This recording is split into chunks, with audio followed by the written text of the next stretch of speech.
Good morning, anglers. This is Anglers 48.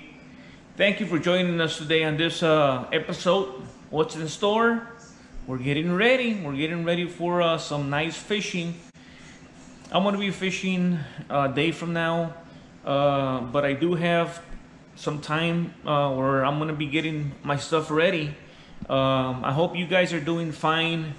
I'm going to show you some of the things that I have here that I'm working on. I am going to be trying a different spot, okay, a different county. So I am going to be going to Port Isabel, Texas.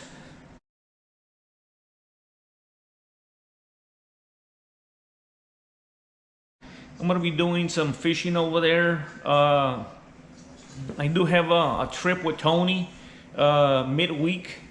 So I'm gonna be flying solo on this next adventure. I'm gonna be flying solo, and I just wanted to share some of the things that I'm gonna be working on.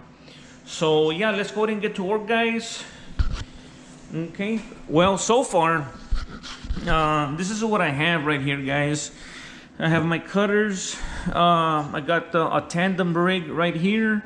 Another tandem rig right here, and I'm going to be making this tandem rig.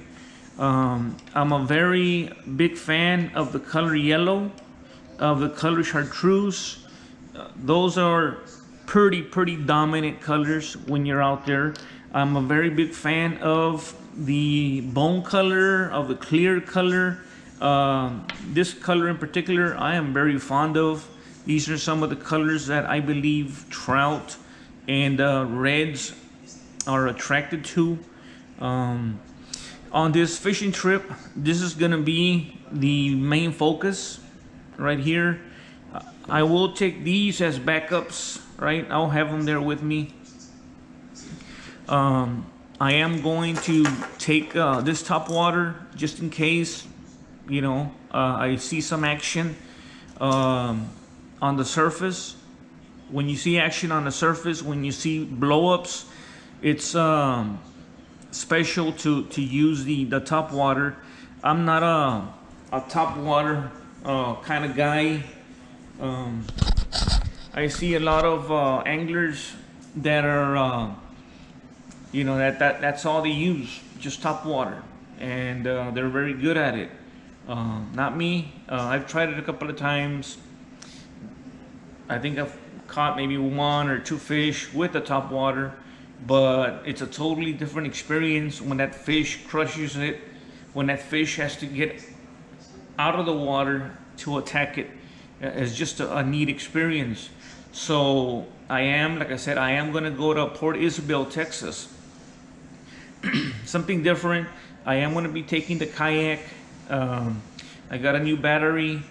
The battery that I was using for the yak was on its last leg, if you will. So the last adventures that I've had have been waiting.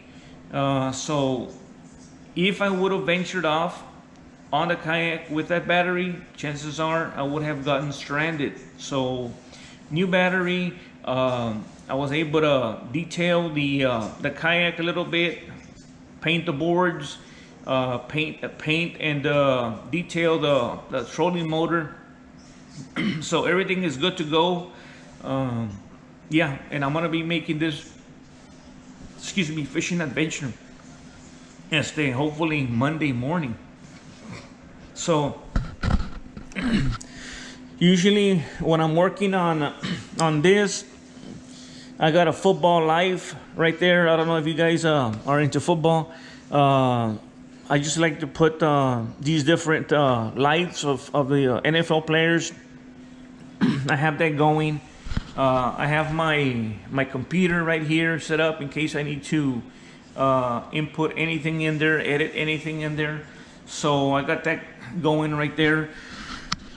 On this last fishing trip, this is the rig that I used. I got a double up of trout on these 2 lures right here. I think I threw this one a couple of times. I didn't get any hits, but I did use this one right here. One of the things that I'm gonna do is I like to experiment, and what I'm gonna do is, this used to be a gold spoon, right? Now it's all faded, and what I'm gonna do is something crazy.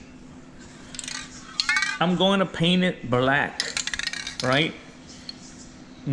Call me crazy, but I'm gonna paint it black, give it a good coat of paint, black, and just have it on the ready, and see what happens. Because a lot of the times the fish, they're into black lures, so if they see this spinning in the water, right, will the trout hit it?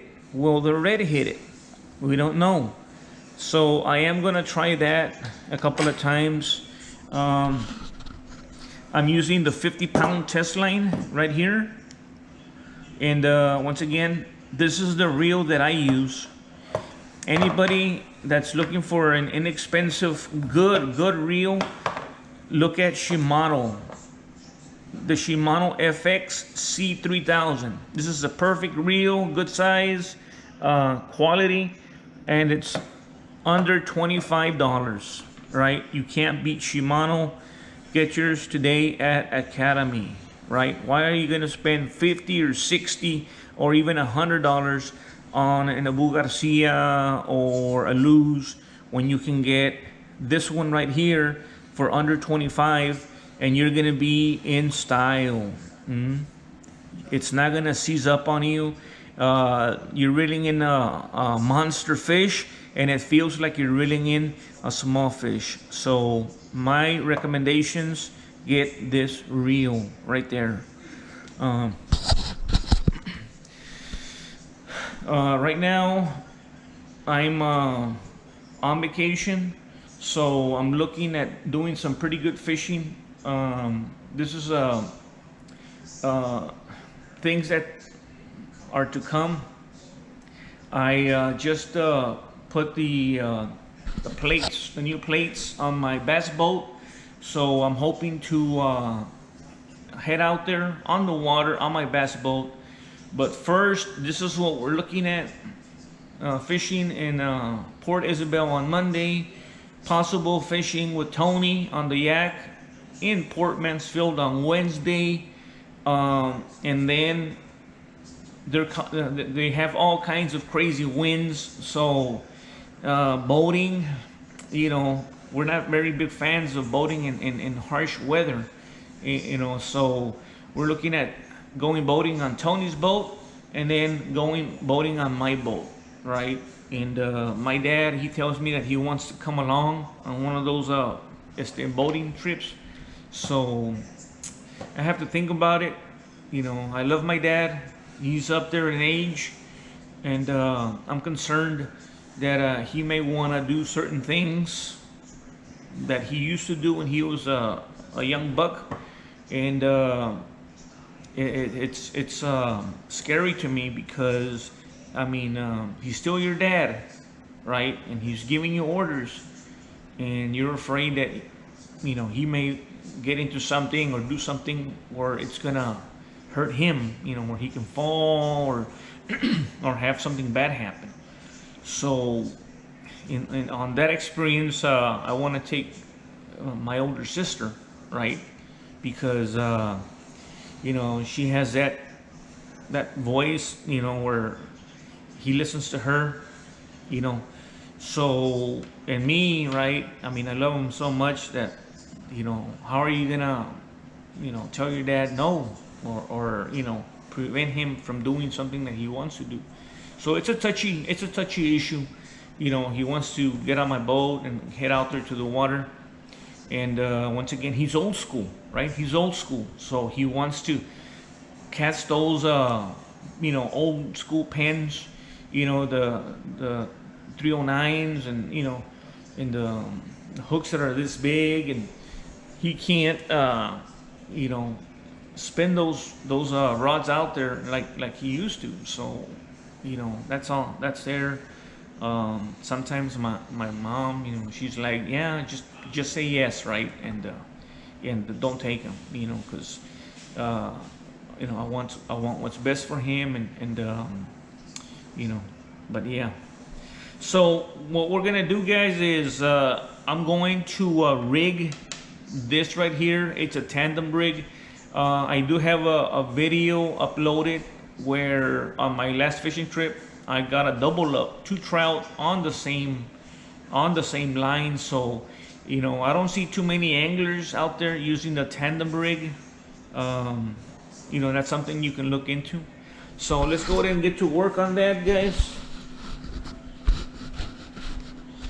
Okay, so I'm hoping the camera captures it. If it doesn't, then you won't see this on the video. Okay, so you get your line, and I use 50 because it's heavy enough where I can cast a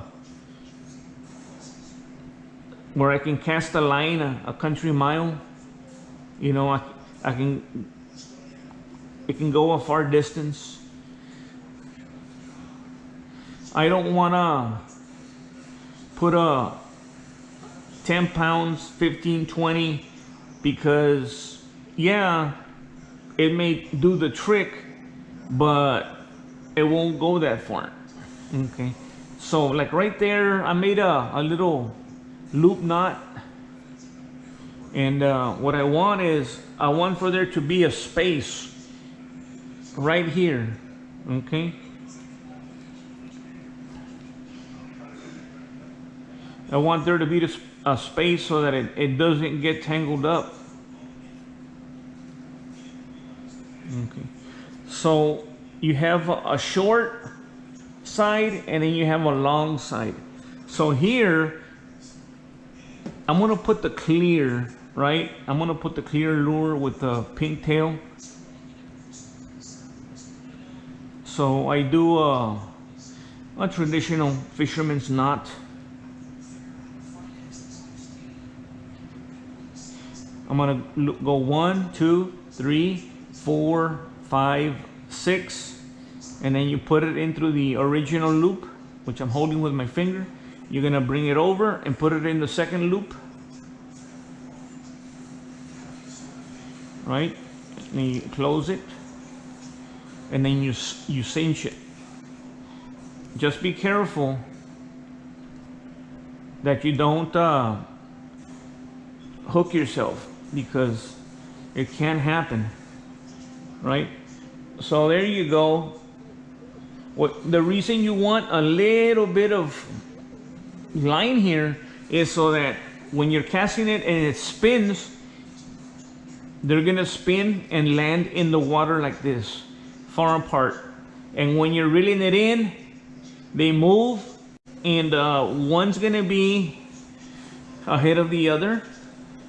So the other one, I'm gonna put it like right here. So I'm gonna cut here, right there. Okay.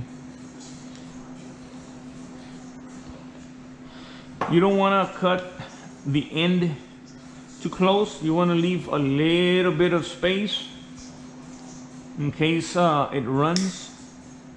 Okay. So once again, I love this color right there, and I love the yellow. The yellow is a beautiful color, chartreuse, whatever you want to call it.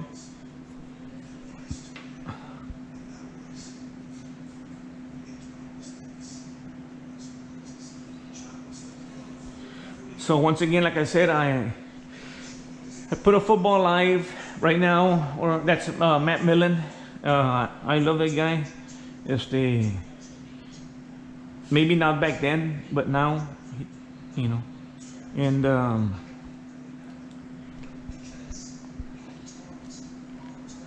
right, I did the same thing here with that one. So there's a little bit of room right there, guys, a little bit of space.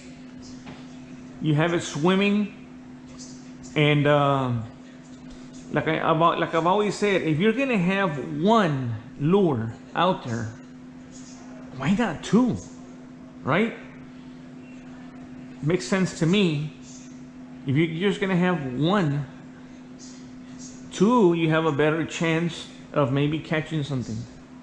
So that's gonna be Sean here in Port Mansfield, Texas. Look at that. That's a trout right there doing this, guys.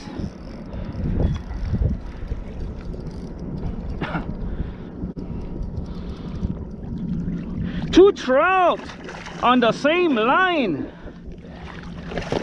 Look at that, guys. You're seeing it. Two trout.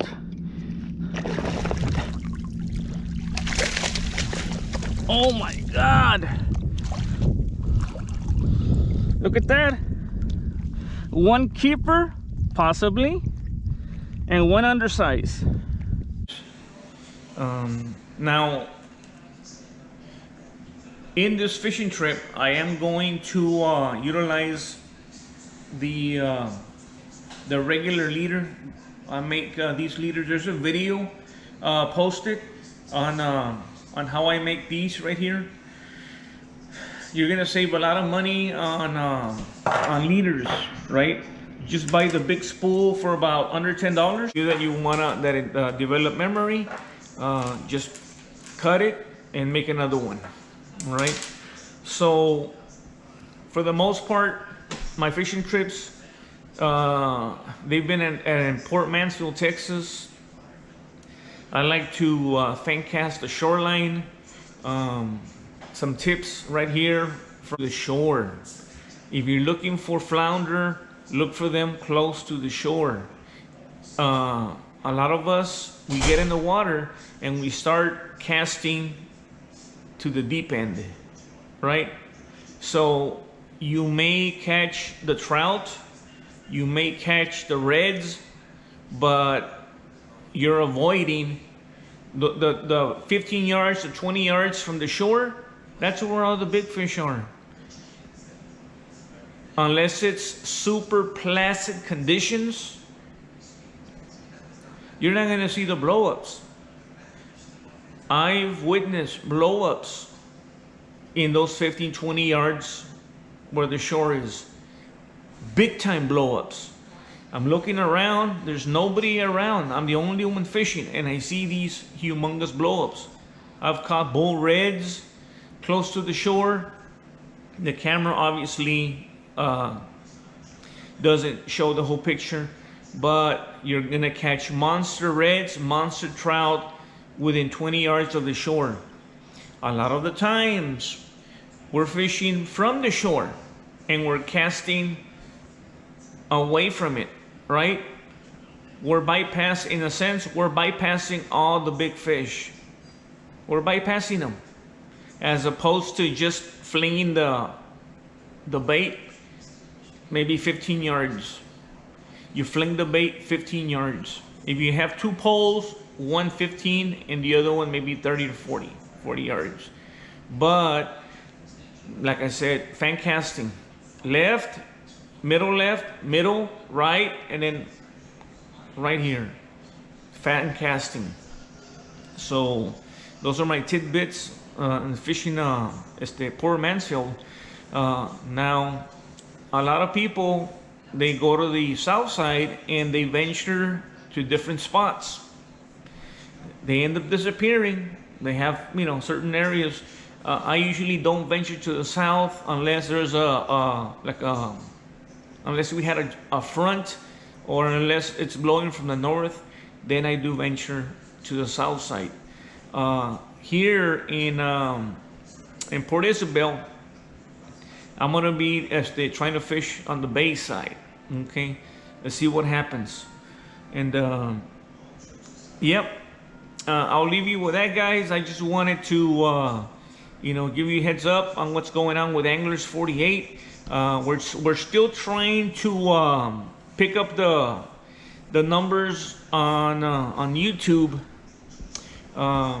We're trying to hit the 1,000 mark.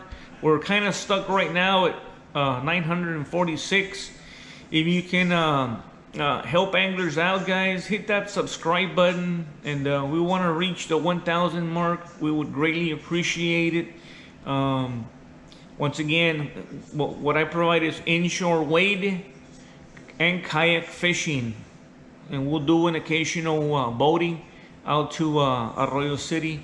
But hit the like button, comment, share if you have experiences. If something is working for you, a particular lure, you know, write it down in the comment section. We would greatly appreciate it. If you see anglers out there, you know, give a shout out. You know, I would be glad to see you and say hello to you. Until next time, guys, from far Texas, Anglers 48 signing off.